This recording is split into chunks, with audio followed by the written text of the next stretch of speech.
ఏం మీకు ఏం అనట్లేదు, డబ్బులు అనట్లేదు. ఇప్పుడు ఏం చెయ్యి, మీ ట్రాక్టర్ ఇట్లా పెట్టి అక్కడ నుంచి ఖాళీ ట్రాక్టర్ తీసుకోరా, అది ఆరిపోయింది కదా, అన్ని తీసుకొని పో, తర్వాత మీ ట్రాక్టర్ తీసుకుని అంతే నిదానంగా. అది అయింది, మీరు కావాల్సినవి చేయలేదు, అది ఏమో అయింది. అయిన దానికి అన్నిగా తీసుకొని అది వాళ్ళకి ఏవైతే ఉందో వాళ్ళ ఇంటి వాళ్ళకి మాట్లాడండి. తర్వాత వైర్లు ఏం డ్యామేజ్ అయినాయి, రోడ్డు మీద చెత్త ఏమైంది? వైరే నేను వైర్ కాడే ఎత్తలేదన్నా, ఈడ వైర్ లేని కాడే ఎత్తినాం. అది కూడా ట్యాలీ మొత్తం కాలిపోతుందని మా ఇంటి వైర్ పోయింది.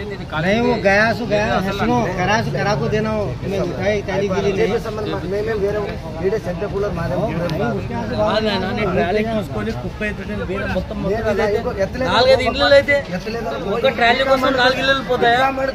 నువ్వు ఎత్తేవాడు అక్కడ ముందు ఓపెన్ స్పేస్ ఉందా, స్పీడ్ పోవడానికి వెనకాల పోవాలి కానీ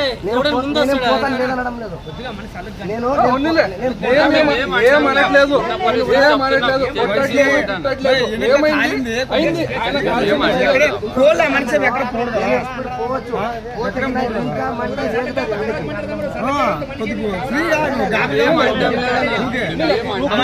కూర్చో